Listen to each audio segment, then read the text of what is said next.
Welcome to Massive Late Fee. And now your hosts, Mark and Carol. Bum, bum, bum. Well, hello everyone. Welcome back to Massive Late Fee. My name is Mark. With me as always is my girlfriend Carol. How you doing, Carol? Hey, what's up? It is January 14th, 1995. And they say no news is good news, so it must be good news this week because I have no news. That or you're just falling down on the job, sir. Yeah, that's probably part of it. I haven't been feeling super great this week, so. I know, poor baby. He's been sick again. We need to get you some vitamins or something. Yeah, something. I need to eat some more oranges. Gonna get scurvy next. Right? Oh, but I guess we can spin right in to the season we're in. I don't know. We can talk about. He's a poet and he didn't know it. We can talk about my so-called life. Yes. So this week, Angela's heart gets completely freaking pounded. Oh yeah. So I'm trying to remember, like, I know things happened before the biggest event. Yeah, stuff happened. But it's like hard to remember because it was such a shocker. Well, so they're working on the yearbook. Right. That's one of the first things. And Brian's the videographer. Yeah. And he is told to go to where people hang out. Right. To get some videos. And Rayanne is auditioning for Our Town. Yes. The role of Emily, the star of Our Town. And have you ever seen Our Town? I think I only saw like the end of a rehearsal. Like my mom was in it, but I don't think I got to see the whole play. Your mom was in it, but you didn't actually see the play? I don't think so. I don't remember it, so that's a little odd. I mean, I remember. Was she Emily? No. But I remember like people were on stage and it was like pretty bare. There were just like some chairs and yeah, it intentionally looks like a set. And I cried. I remember crying because it was super sad, like the ending. Yeah, the ending of the play is really sad. A lot of the play is, there's a lot of melancholy there. Yeah. But the ending of the play is very sad. Are they all dead? No. So what happens is, so at the end of the play, there are several people that are dead. They're just kind of hanging out in the cemetery. And the main character, Emily, she has died in childbirth. And she, comes back. She's in the cemetery. And I can't remember who it is. It's not like death, like the angel of death, but it's something like that. But they're like, you can look at stuff if you want to. Okay. So she goes and she looks at all of her family and everything and stuff, and she ends up being like really sad. Like it makes her really sad to see everybody living their life, and kind of like the end of this episode is basically the end of the play, where she's giving a speech, and like the whole point of the play is like, carpe diem, like live your life to the fullest kind of thing. The whole point of the play is, like she said, do people ever really know how precious life is and everything? And, the other spirits are like, no, pretty much no. But like when you're alive, you don't know how important it all is. And then she's like, okay, I want to go. And then she just kind of disappears into the mist to go wherever, whether it's heaven or, Thornton Wilder, I think is the one who wrote the play, doesn't specify where she's going. Okay. But she's leaving our realm and going to the next one. So Rayanne auditioned for the play, and she's super nervous about whether or not she's going to get it. Mm. But she's very good. Mm-hmm. I love her boots too. They're like fuzzy and big and white, and I want them. Yeah. And then Jordan and her both end up being at, it looks like a bar. Yeah. Like, why are there high school kids hanging out at a bar? Well, I think it's supposed to be like a pool hall. Okay. So, like, and there are kids that, there's a couple pool halls around that kids hang out at, like in high school that we, we've gone to and everything. Yeah. Okay, so they're there. And I know Rayanne is drinking from a flask. Yeah. And Jordan, what does he have? Just a beer? I think he's got, maybe it's a beer, yeah. I thought it was a joint. It might have been a joint, yeah. That would make more sense. But later, because he's like, can I have some of that? And she was like, can I have some of that? And we can't really see what he's holding. And then later when they go outside, she's holding a bottle of beer and he's holding her flask. Yeah. So I'm guessing, yeah, it was just a beer. Yeah. It should have been a joint, but yeah. So they go outside together and they start talking about Angela. Yeah. And, Rayanne also said that she based her performance on Angela. Yes. Because she's so innocent. Mm-hmm.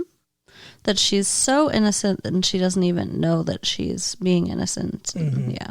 Well, that's how she describes it to Jordan. Yes. And Jordan talks about, like, how, yeah, she is that way. And, like, they're both just kind of, like, sad about where they're at with Angela. Mm-hmm. And then they start kissing. Yeah. And they climb into the back of his car. Mm-hmm. And Brian Krakow is there getting the whole thing on video. Yeah, Crackhead is the Russ Meyer of My So-Called Life now. Yeah, he's a little perv. It's a famous pornographer. Mm-hmm. I guess maybe I should have said Larry Flint, but Russ Meyer made movies, so. Okay. And then who is it who's on it's Sharon is on the yearbook. Yeah, she's running the yearbook. Yeah, she's running yearbook and she asks for his tape and he won't give it to her. Right. So she wants to know why and he tells her. Mm-hmm. So of course the first thing she does is run to tell Angela. No. No, she's talking to Rayanne, right? No? Who's she talking to? Wow. You have a stroke? She's talking to that girl that Crackhead rejected for the dance. She's talking to her in the bathroom, the ladies' bathroom, about what happened. And she's like, I don't know what to do. Should I tell her? Should I not tell her? Right. Wouldn't it be a friend to tell her? And then she goes to push open one of the stalls and Angela's there. Right, okay. So Angela hears her lamenting about whether or not to tell her, so then she does tell her. Right.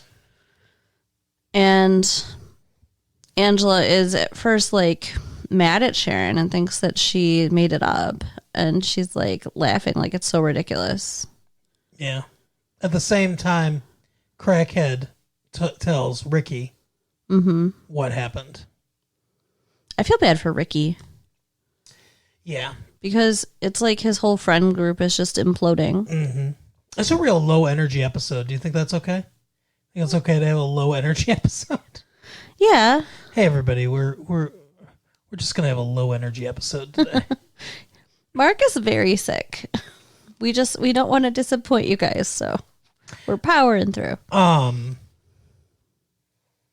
Yeah, she starts flirting with this one dude to make Jordan jealous. That actually happens. Oh yeah, that happens in the very beginning. That actually happens before he has sex with Rayanne.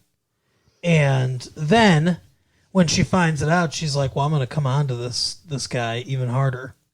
And Ricky likes him. Like, Ricky's got a big crush on him. Right. So she goes to the... I guess I'll take over. No, okay. She goes to the thing because she's painting the set of Our Town with this dude, this artist guy that she's using to try to make Jordan jealous.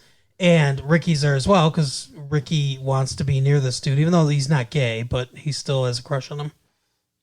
And she says, oh, you're never going to believe what I just heard from Sharon. And she's like, oh, Sharon's just saying that because she's so jealous of Rayanne and she wants to break us up and everything. And she's like, she looks at Ricky because Ricky's just like, uh-huh. Because Ricky knows it's true. Right. And Ricky's like, well, why else would she say it? And he's like, because maybe it's true, and then like it's clear that he knows what happened. Right.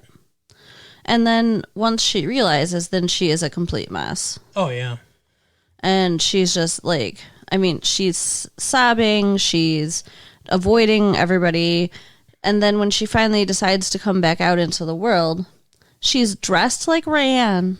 Yeah, and she's got the braids in her hair and like the heavy makeup. Like she looks like Rayanne, which is just messed up. And you know, like I said to you when we were watching the show, Mark, I really think that when they were sleeping with each other, that he was, like you said, he was pretending that Rayanne was Angela, and I think that Rayanne was pretending that Rayanne was Angela because she's so jealous of Angela and wants to know what it's like to be her. You said she was pretending like Jordan was Angela. No, that's not what I said. Oh, that's not what you meant? That's not what I meant. That's what you thought I was saying? Yeah. Oh, no. Okay. No. He was pretending that he's having sex with Angela, and Rayanne was pretending that she was Angela. Interesting. And so then it's just kind of funny that Rayanne then is like, or Angela is then like looking like Rayanne. Yeah. And like trying to be her. Right. As a reaction. Yeah. And she comes on to the guy. Corey? I don't know what his name is. Yeah, whatever. The art design generic guy. Jockey looking dude that's never going to be on the show again. He's muscular. But he's not a jock, though. I didn't say he was a jock. I said he was a jockey-looking dude. Okay, fine. And he kind of rejects her. Well, it's like, whoa. Like, I mean, she does kind of just, like, attack him. Yeah. Yeah, he wants to put the kibosh on that and figure out what the heck's going on with her. I think he does like her, though. Yeah. He acted like he did anyway. And maybe he is gay. Maybe. And then Ricky is upset with Angela because he likes this guy. Right. And, you know, she's basically doing not the same, but similarly to him as to what was done to her. Right. So, and then at the end of the play, it's the rehearsal. Yeah, they're at rehearsal. And the girl that's supposed to be reading lines with Rayanne isn't there, so the director asks Angela to stand in because she's there working on the set. Mm-hmm. And they both end up like in tears going through the end of the play. I'm assuming that was the end of the play. Yeah. And you know, that's really sad, and that's how the episode ends. But I don't know, having seen Our Town, Mark, do you think there was like a parallel between the episode and the play? Not really. I mean, there's like regret is a big part of Our Town. Mm-hmm. Like regret of things that you did, regret of things you didn't do, and things like that. And I mean, I guess that's like the drama teacher says to her, you know, stop acting. Right. Basically, like, you know, she's been shown that she's lost everything. That she can look at these people, but she can't go back to her life ever. It's over. So her front, like all the front that all of us put up as people, it's gone. It's just raw her, right? So she starts to talk about, you know, all these regrets that she had as part of this speech. And she's obviously relating it to what happened between her and Angela. Right. And that's, you know, that's a big thing. And she has a big kind of like breakdown with Angela before she goes on and does this rehearsal thing where she says, you know, hey, you know, you didn't lose much in this. Like, you lost a guy that you know, never really had. And, you know, some crappy friend. And I lost, you know, everything. I lost a great friend. Yeah. Yeah. So, very sad. With the parents, there was a thing going on too that we just totally skipped over. But well, we skipped over a lot of stuff, to be honest. Yeah. Rayanne actually shows up at Angela's house when she's not there, and her mom lets her in, and Rayanne tells her what she did. Yeah. And she's pretty understanding and nice about it. And then we find out that the reason, when she expresses this when she's talking to her friend, the reason is because she did the same thing to a friend of hers when she was young. and that her friend, forgave her. And that was actually her best friend now that she did that to. Camille. They're still friends. Camille, yeah. So it was her husband she was talking to, yeah. In the beginning of the episode, her and Camille are hanging out when the restaurant lady, what is her name? Heidi. Oh, we do this all the time. Hallie. Hallie shows up looking for Grant. Yeah. And he has gone to the restaurant to meet her, and she showed up at the house to meet him. Hildy? Helga? No, it's Haley. Haley. It's Hallie. Yeah, it's Haley. Aw. He just keeps coughing, poor guy. So yeah, she shows up, and Camille immediately, like, you can tell her antenna is up, like something is not right. She's getting a bad vibe from this chick. And she kind of lets Patty know, but very subtly, like not even at first, but throughout the episode. And she warns her that, a friend of hers husband was cheating with the secretary. And the friend figured this out when he was fighting with his secretary, because there was no reason for them to have that kind of passion between them. Right. And she's like, okay, well, everything's fine because they're not fighting. But at the end of the episode, they get in a fight.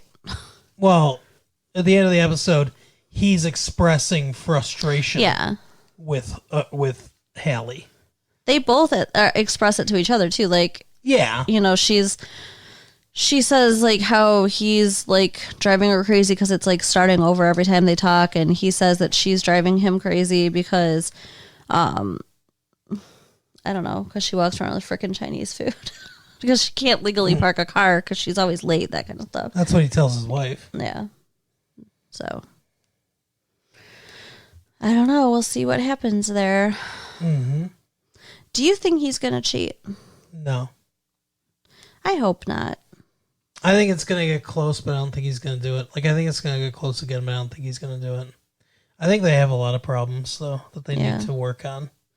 Yeah, they definitely need some help. What is he not getting? That's what I want to know. What is he not getting that he needs in their relationship? It's a good question. Why does he seek this stuff out? Well, maybe she's not making him feel needed or wanted. Maybe. Yeah, could be. So, even though Mark is sick, yeah. I did drag him out to the theater this weekend. Right. To see the best movie ever. Okay. Little Women. Uh-huh. So we got very tiny women. We got a big dose of Claire Danes this weekend. Yes, we did. She plays Beth. So, I mean, I read this book with my mom when I was a little girl, and I think a lot of us out there have read this book as kids. And, I know there's an older version, whatever. I never saw the older version of the movie. So seeing it, on the screen come to life was pretty amazing for me. What did you think about the movie? I liked the first half. The second half is boring. Okay. That's how I feel about it. When all the little women are huddling together in their little huddle. No, when all the sisters are together, it's an interesting movie that I like. And then when they separate, I get bored real quick. Okay. Like real fast. Like I don't care about not Kirsten Dunst. Out in Paris. I don't care that Meg is doing nothing with her life, apparently. What are you talking about? She's having twin babies. Yeah. Okay. That's something big. I don't really even care that much about Jo and her writing in New York, honestly, or her relationship with this dude. It's not, to me, the heart of the movie and the heart of the relationships is the relationship between these sisters. And when they're torn apart, there's not enough connection there. There's not enough keeping them together until the one thing that does bring them back together. But it's the first part is much stronger than the second half. That's how I feel about it. I think the first half is a much stronger movie than the second half. It's better acted, it's better paced, it's It's more dramatic. It has more emotional weight to it. There is more drama. I More think. emotional weight. Yes, absolutely. Seriously. Yes, I so disagree. I'm sure you do, but we'll get into it. Okay. So, I guess I don't know. I guess I'll start, and then you can pick up Okay. as we go through the plot. But we start. It's winter. It's Christmas time in the March home. Now, at one point, I thought they said Connecticut, but maybe they said Concord. Like, because I thought they said something like in all of Connecticut, but I guess they said in all of Concord. Concord, Massachusetts is where they live. Yeah, that makes more sense. So they live outside of Boston, in Massachusetts, and they used to be a high society kind of family, and they've fallen on hard times. In real life, Louisa May Alcott's father and mother were part of the Transcendental movement in Massachusetts, and were good friends with Ralph Waldo Emerson and Henry David Thoreau. Wow, that's so cool. And they were part of a social club with Ralph Waldo Emerson. In fact, I guess spoiling a bit of the movie, when Amy, well, actually, this doesn't happen in the movie. Amy, the youngest, when Amy dies, she dies in real life. Well, the one Amy's based on. When she died in childbirth, Ralph Waldo Emerson and Thoreau were two of the pallbearers. Aw. That's how close their family was to them. I thought you were going to say one of them was the father. No. No, their father's name was, I can't remember their father's name off the top of my head. Byron Alcott or something like that. But he was, what? No, I meant the father of the baby. Oh, no. She literally married somebody named, Lori? it's not Lori, but yeah, Theodore. Lauren. Yeah, she married someone named Theodore. Yeah. So she really did marry the neighbor boy.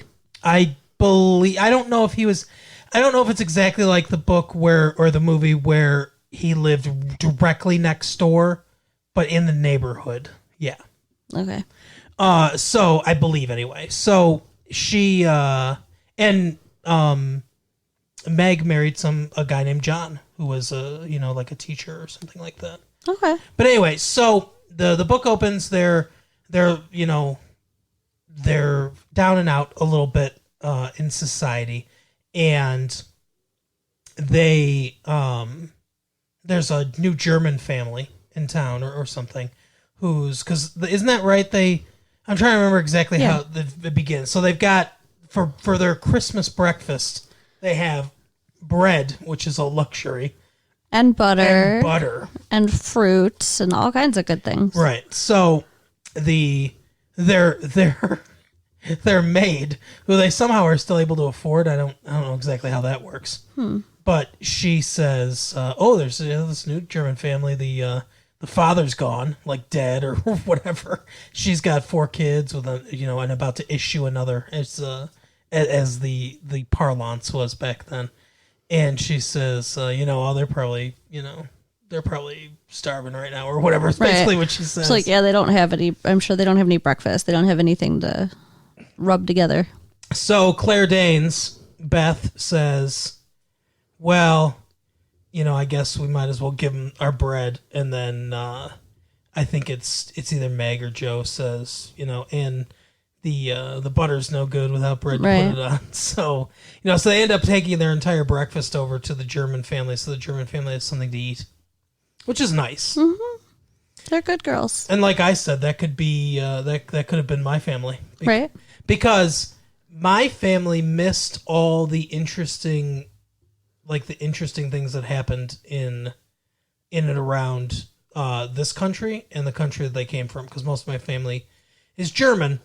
But my family immigrated to this country after the Civil War, but before World War I and World War II. Okay. So my family left Germany, in the late 1860s, early 1870s, and I guess there was a lot of immigration to the United States going on at that time from Germany. I don't know exactly why, but I don't know exactly where they might have come directly to Michigan, though. I don't think my family ever. Although I have heard rumors of family members that started out in New York. So maybe then we'll see. But anyway, if there was ever, like my aunt does genealogy, where she goes through the family history and everything. They should, how the we get the AOL discs and everything. And there are different places that you can go on the internet to the World Wide Web to do that stuff. So they should have a place where you could put your family information in there. Yeah, that would be cool. And then compile, and then other people could come on there and be like, oh, let me link that up with, we share this or whatever. And it could be a whole world family tree or something. Wow, that's such a good idea. You should start that. You should learn how to do that. Yeah, we'll see. Anyway, so they take this establishes that they're altruistic and nice people. Mm-hmm.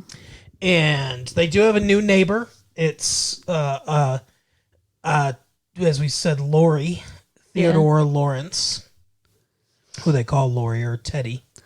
He moves in with his grandfather. Mm-hmm. Played by a new actor named Christian Bale. Do they ever say why? Something happened with his parents. It must have. I don't know. I think his parents died in a carriage accident. I don't know. I don't remember. But yeah, he comes to live with his grandfather there, and his grandfather's got money. Mm-hmm. It's that's the thing is they still have a fine house. Yeah. Because they're still especially back in those days, you didn't mortgage a house. You just bought a house. Right. So when they were high society, they were able to keep their house. So they live in a good neighborhood and next to, other people that had means. Right. And they get invited to fancy parties and right. Yeah. Yeah. They're still part of society, but they just don't have the money they used to have. Mm-hmm. Which is an awkward situation to be in. Yeah, it's got to be. And their dad, it's established early on, their dad is fighting the Civil War. Yeah. So this happens by himself. He is the entire Northern Army. No, but he's off fighting in the Civil War. And so this starts, I believe it's 1863, 1864, somewhere in that neighborhood. When we finally see him, he looks very old. Well, they took him at all ages back then. Yeah. Okay. Yeah, there was. I think there were soldiers as young as 14, and as old as 70. Wow. Yeah, there were. And he was a colonel. He was a colonel too. They mentioned later that he was a colonel, Colonel March. So he was, obviously a higher rank, and he probably, he either had a lot of military training or background or something like that to raise in the ranks that far. So I mean that's but yeah, so he was a colonel, meaning he probably wasn't, he was definitely on the battlefield, but he wasn't front lines. He was doing a lot of commanding. So yeah, that's how the movie kind of starts out, that dad's gone and their first Christmas. Mm-hmm. And they're not getting any presents this year. Yeah, it's they're all kind of down about dad not being there and everything. I want to point out, this is probably the best time to point out that the cast is really good. Yes, and really strong. So we have Winona Ryder that we saw in Reality Bites earlier, and obviously she's been in a ton of other stuff. She was in Beetlejuice and other things. But anyway, so we've got Winona Ryder as Jo. Claire Danes, as you pointed out, she's excellent in this. Kirsten Dunst, who we saw in Interview with the Vampire. I think she's another young actress that's got a real bright career ahead of her. And then I don't know who plays Meg. Oh, I can't remember her name either. The oldest one. I'm not sure what actress that is. But I pointed out, the Christian Bale kid, he's really good too. Yep. He's from I think he's from Wales. Okay. I heard. So he's obviously doing an American accent. None of them are really like Boston area accents. And then of course Susan Sarandon, who's the mother, Marmee, as they call her. And she's obviously a veteran of many films and a fantastic actress. Yeah, and then there's the guy who plays Friedrich. I think he's been in some stuff. What's his name? Gabriel Burns. Well, yeah, Gabriel Byrne he's been in some stuff. He plays he's very good. He plays the Joe's love interest. And then there's Eric Stoltz, who plays the one that marries Meg. Yeah. I don't like him that much, Eric Stoltz, but he's also been around. He was in Pulp Fiction that we saw last year. Yep. All very, very talented actors and actresses. Yeah, it's a very, very good ensemble cast. So, what's your favorite? I mean, we could just go through the whole plot of the movie if you want, but yeah, which I think most people are familiar with the story, and not a ton happens, to be honest. Well, I mean, they make friends with Laurie, and right. Then he goes off to college, and Joe's jealous, and then the dad ends up getting hurt. Yeah, the dad ends up getting hurt. So here's the thing: what were you going to ask me? What was your favorite scene? My favorite scene? Yeah. Like single scene? Yes. Wow. Okay. Ooh. My favorite single scene.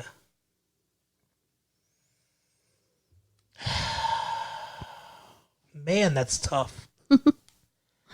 Maybe after she saves Amy from drowning in the ice. Uh-huh. And she's laying in bed, and they're all kind of around each other. Okay. That's my favorite scene. Aw, that's so sweet. That is a good, moment that captures their family. But I think that's, like I said, that's why the first part works for me. I think that's the essence of this movie. So what I meant about, there's more emotional weight, there's more tension in the beginning of the movie. You have the dad, and that's an undercurrent throughout the entire movie. Well, not the entire movie, but that's an undercurrent throughout, the first half of the movie. Right. He's away at war. Is he going to come back? We know that many, many, many people died. Right. 4 million Americans died in the Civil War. And we know he could very easily die. And then Beth gets scarlet fever. She goes and she's going to help the German family. The German mom is freaking out, and she only speaks German. She can't speak English. Her very young baby's sick, and she doesn't know why. She hands the baby to Beth. She's basically saying, like, help me, what's going on? And she just starts, Beth, I think this is really good acting from Claire Danes, because she just looks so, like, helpless and starts to cry. And I think anyone would in that situation, because what do you want to do? I mean, you want to help, don't know what to do. She's just a kid. Yeah. So she gets scarlet fever, and she becomes ill, which, during that time was, tantamount to a death sentence almost. They didn't have antibiotics back then, so if you got scarlet fever, one of two things were going to happen. You were either going to fight through it and get better, or you would die. That's it. And it was all up to your body and chance, or whatever. And they mentioned that two of the German woman's babies are dead, and two more are sick. So she had 4. It's decimating. So they were all. It's decimating her family. Yeah. Oh, and poor woman. Joe and it wasn't Amy. Joe and Meg had scarlet fever apparently when they were children, and they survived it. That's what they mentioned. So they're okay to be there because they're not going to get it again. But they have to send Amy away because Amy's never had it. And this is one of my favorite scenes, actually, is her and Laurie in the carriage when she's going away. And she's talking about how she's afraid that she's going to die. Yeah. And that she doesn't want to die without having ever been kissed. Mm-hmm.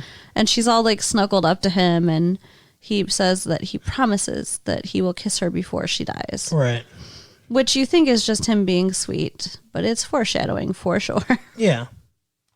So she, she's being taken care of. The rich guy from next door. This is another thing that I like a lot too. Is the rich dude that's next door clearly cares about them. Yes. And is a nice person. Mm-hmm. Like, he helps them out whenever he can. So he says, hey, I want my personal physician to look at her if that's okay with you. So he looks, and everything, and he's basically like, hey, there's nothing I can do. He says if he bleeds her, it'll finish her, which that's just such a crazy thing. Why did we ever think that would help? I don't know. A book I'm reading right now, that it takes place in that same kind of time period. Uh-huh. And they're talking about giving this little girl something to make her throw up over and over and over. And then they bleed her out into a bucket. Yeah. Like, how this stuff just makes you weaker. Yeah, they didn't know. They thought that there were demons that not even necessarily demons, but just like bugs, or whatever, that lived in your blood. And if you got enough of it out, then there'd be less there, and your body would make more blood, and it would replace it with fresh blood that didn't have this disease in it, and you'd be okay. I mean, there's a certain logic to it if you don't know anything about the human body. I mean, obviously, we know a ton more now than they do.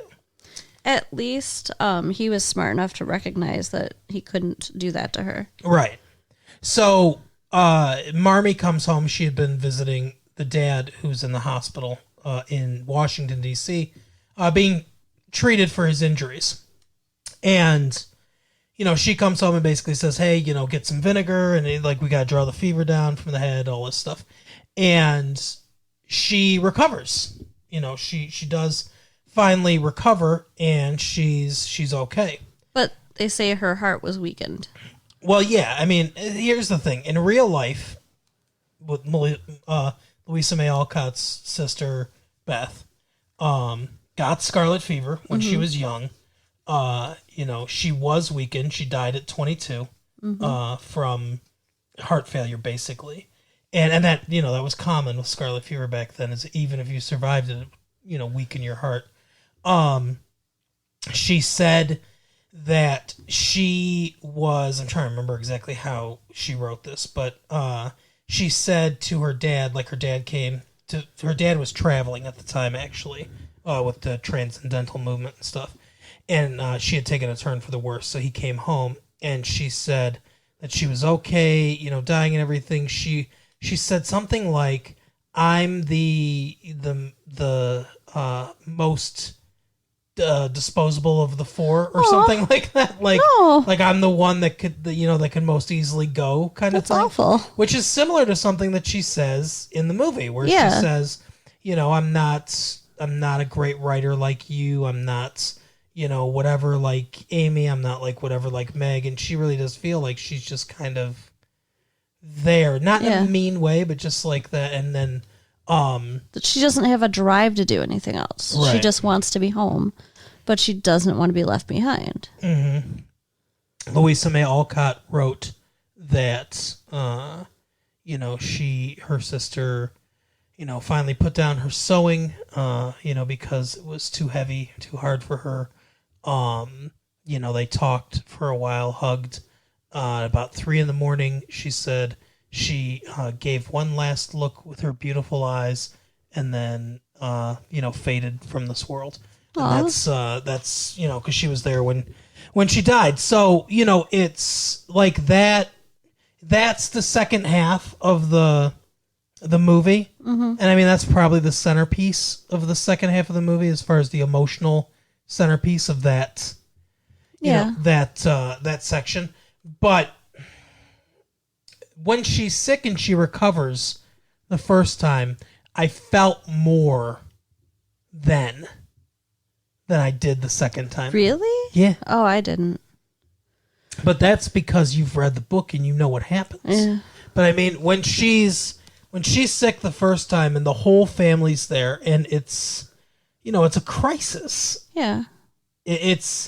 It's sadder to me than but ultimately more satisfying because she does get better than it is the second time when she gets sick and dies. Well, I don't think she was sick. Like you said, it was just she was failing. Her heart was failing. She was just weak. Yeah. Well, her valves have been damaged, irreparably. That's what happened to my grandmother got scarlet fever when she was really little. Mm-hmm. And they just assumed then that she was going to die young. Mm-hmm. So they took her out of school and made her work. Oh, wow. And she didn't get her GED till she was a grown-up. And she ended up living to be 90. Wow. Isn't that crazy? Yeah. Well, that's the thing is, like, that's what happened to the lead singer of the Kinks. I can't remember his name. But his sister got scarlet fever when she was a kid.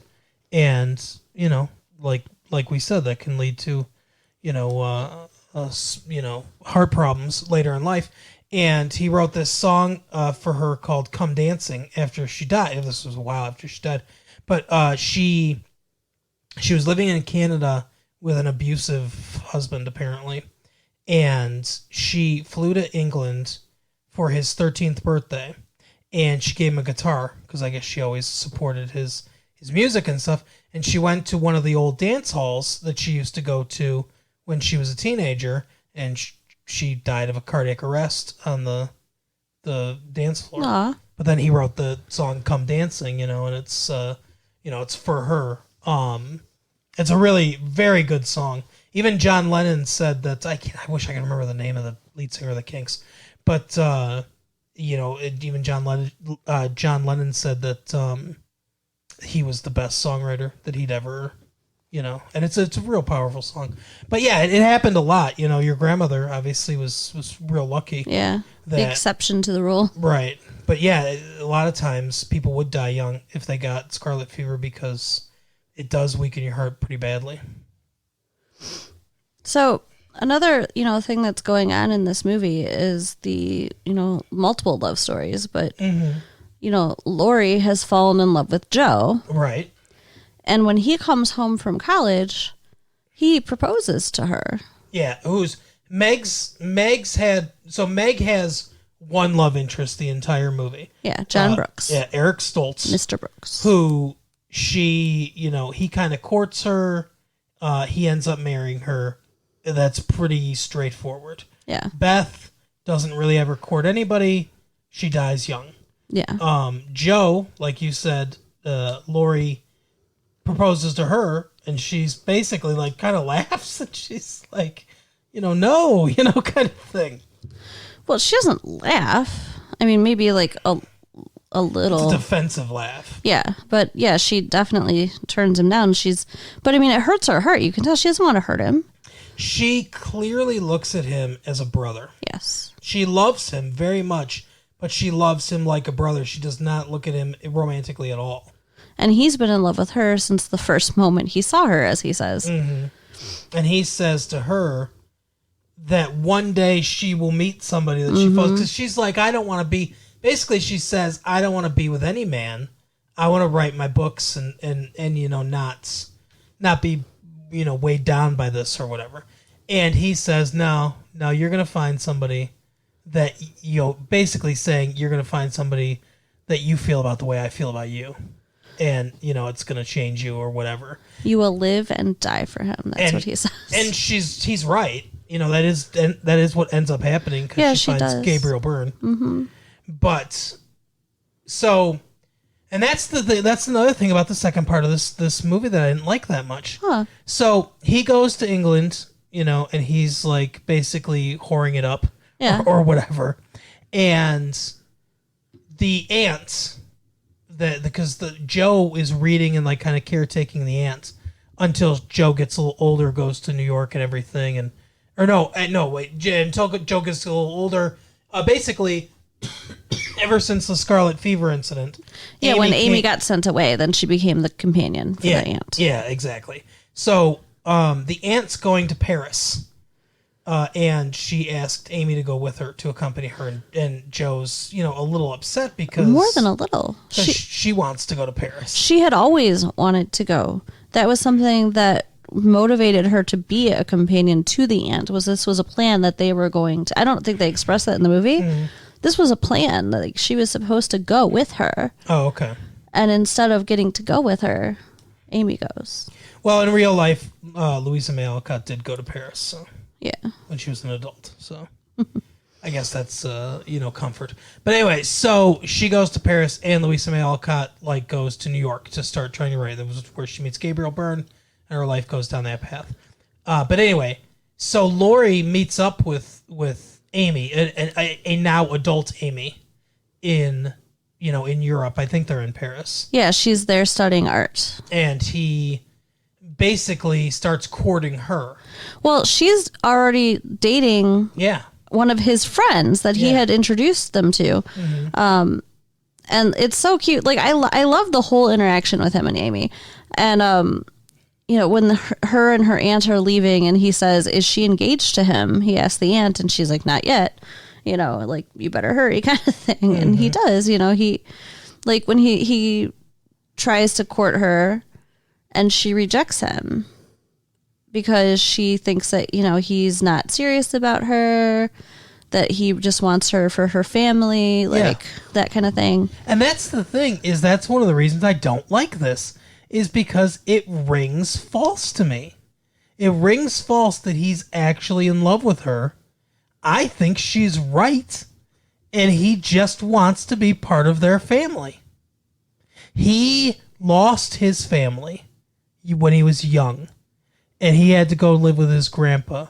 And when he found these girls, it was like having sisters. It was like being a part of something. It was like being a part of a family. And it was a feeling that he hated not having. And I feel like it didn't matter. He knew Meg, it wasn't going to be Meg. He tried Joe. Beth's dead. He basically just went down to Amy. She's the last hope of him to be part of the family. And yeah, he might think she's cute or whatever, but it doesn't feel like a real romance. And I don't know. I think a big part of that is there's that little piece of foreshadowing, like you said earlier in the movie, but there's no other development of their romance together. Mm-hmm. And it feels false to me. Whether it was in real life, whether it's supposed to be, whether it's more fleshed out in the book, I don't know those things, but it feels false to me in this instance. I can see that if going just based on what they give us in the movie, I can see that. So, that's another reason why the second half doesn't work for me. Is if that love story was more fleshed out and more, blossomed more, I think it would go a long way. Speaking of how, he knew it wasn't going to be Meg, mm-hmm. I want to go back real quick, if you don't mind, to something that happened earlier in the movie. Sure. When she goes to that coming out party, mm-hmm. and they dress her up. Yeah. And he sees her with her cleavage and the makeup and everything. What was going on there from a male perspective? Was he genuinely checking her out? Or was he just trying to shame her or what? When he came up to her and he's all don't cover up on my account, and all that stuff. I think he was checking her out, but I think he was trying to be funny, but in a flirty kind of way. Mm-hmm. That's my perspective on it. Okay. And then he realized that he was being a jackass. Yeah. Okay. I just wasn't sure how to take that, because it was so weird. It's there'd never been anything there. Then it's he's coming on to her, and I don't know. It was weird. That's what I'm saying. He tried every one of them. Yeah, I guess so. If Beth had lived, he might have married Claire Danes. Right? Weird. Weird thought. I don't know. I like him and Amy together, though. I think it's fine. I think the two actors have good chemistry together. But I don't think the story gave us enough. I think that's what I like so much about the second part of the movie, though, is because there are so many different romantic stories going on. Because then you get Joe mm-hmm. and Friedrich. But they're very disparate stories. The first half of the movie is a very cohesive story. Well, yeah, because they're all together. One family all together. And then the second half of the movie is four different things happening completely unrelated to each other. And I know that that's how life works, mm-hmm. but it's not as satisfying in a narrative. Right. If they could have if they could have connected, and like I said, maybe they do in the book a lot more. Although, who knows, because Louisa May Alcott might not have known what Amy was doing when she was in Paris or whatever. Right. But if they could have in this movie connected them a little bit more, it would have been more satisfying. Although I understand that it's difficult because of the time period you're dealing with. It's not like they could pick up a phone, or anything like that. It's a lot harder. But maybe even some letters sent back and forth to kind of keep that connection might have helped. I'm sure there were letters. Yeah, and hearing some of those might have helped. And actually, we see that when Beth dies. Like, she has a trunk full of, first of all, the stuff they made when they were kids, but also letters from Jo. And it was the correspondence that they had that was part of what she used to write the book. Yeah. Yeah, I would have liked to have heard some of those. Well, maybe you should read the book. Okay. So, I'm saying, like, the second half of the book would probably be more satisfying to me than the second half of this movie. Yeah. I know they're dealing with time constraints, and I know that there's things that make it difficult to make it fully satisfying.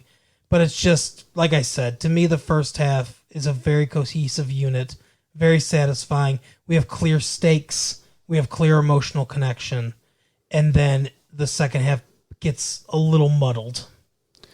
And you pointed out something to me that while I knew it, didn't really occur to me that, Louisa May Alcott never got married. Yeah, that's true.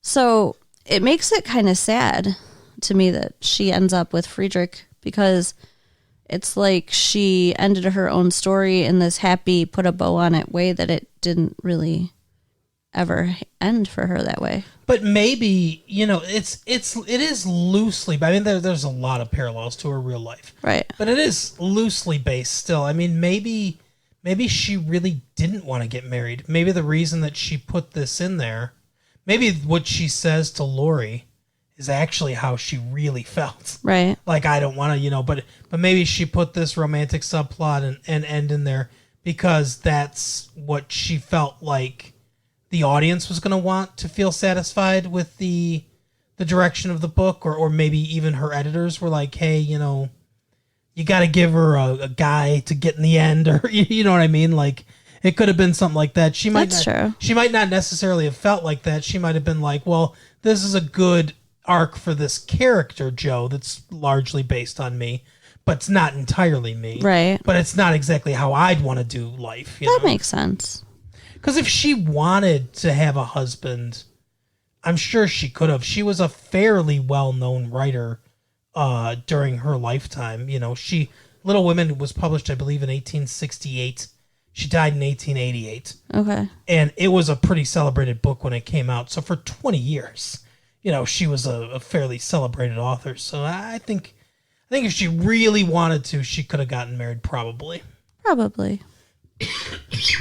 I do like the story with her and Friedrich as well. Like, it's very like sweet and perfect for her, because he's, she's so independent. Yeah.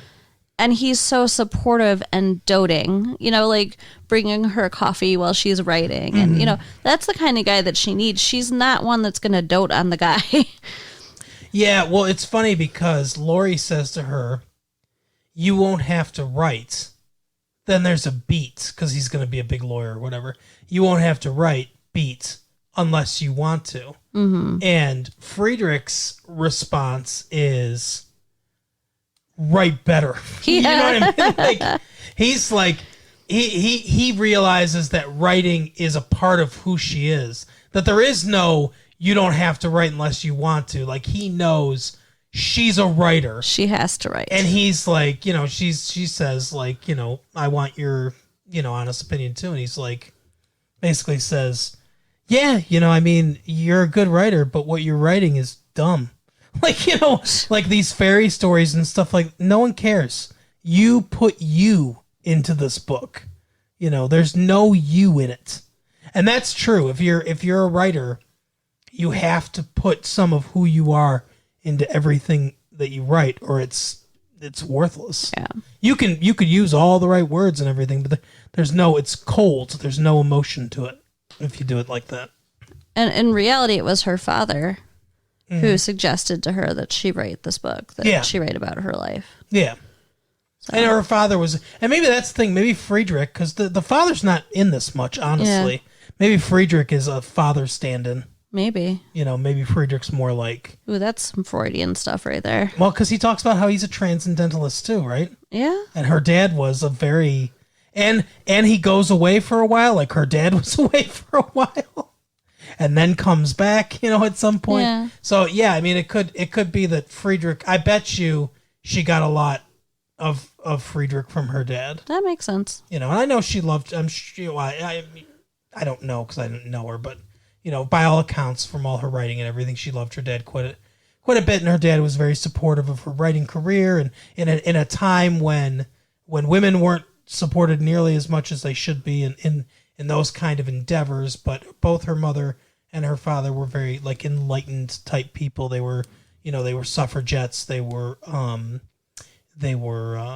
anti-slavery and things like that. So I'm so grateful to live now. Like much better than then, yes. Yeah, I mean, like when she was at like I don't know, a tea party or whatever, like with Friedrich and a bunch of guys, it's like she had to be given permission almost to speak. Yeah, he had to come stand by her and be like, "Yes, Miss March," to let her speak. I can't imagine. Like I would just implode if I wasn't able to speak. And that's the thing is that. She does speak her mind in that thing, and unfortunately, she needed Friedrich to be able to do that. Not she didn't need him, but because of the way society was, right. It would have been very looked down on if she hadn't acknowledged her and everything first. But yeah, she does. She definitely speaks her mind. It seems like she wins over at least. Some of them where they're like, oh, very interesting. Yeah. But that storyline, Joe's storyline of being in New York and being with Friedrich, that's the strength of the second half of the story. And I think maybe they should have I think the solution would be to focus almost entirely on that for the second half. Well, the only time that they're not with Joe is when they're with Amy and Laurie. Yeah, and maybe make that a surprise. Instead of showing us them getting together. Yeah, maybe make that a surprise, and then it'd be more like, oh, wow, kind of thing, like, hey, we got together, and they could, whatever. Yeah. And add some more stuff with the letters between her and Beth and things like that to kind of flesh out the rest of the second half, and that might have been a better way to build it. I don't know. I think her and Beth were like the closest too. Like, yeah. Another, instance of just fantastic acting from Claire Danes when Amy comes in to tell them the news that she's going, and Joe has just rejected Laurie, and Beth is comforting her. When Amy tells them and just hurts Joe again while she's down without meaning to. Like, Beth is like, oh. And that just the way she says, oh, just the look on her face and the way she says it conveys so much. I don't know if you remember that, but I mean, it just stands out to me, the scene where it's just like, you see that it's Beth and Joe against Amy right then. Mm-hmm. Well, and yeah, I mean, they're the two middle daughters too. Yeah. So, I mean, it makes sense. Sorry, guys. We should probably wrap this up. Well, I mean, yeah, that's pretty much the movie, though. I would recommend it, though. I mean, problems with the second half aside, it's a very good film. And, if you're in these winter months, if you're looking to, go to the movie theater and enjoy some very good character building and a simple kind of sisterly story, this is definitely a good one. So I would still recommend it. I still think fine job. The writing is good. I think it could, like I said, like I pointed out, I think there are ways it could have been a little bit better. But the acting from all the women involved and Christian Bale and Gabriel Byrne really elevates a pretty good script anyway. Oh, yeah. But really elevates that to a higher plane. They're all excellent in the film. So I would recommend it. I honestly think that, they've remade this. At least this is the second version now. They should stop here, though, because I think this is it. I mean, I don't think it can get better. Yeah, I think it would be very difficult.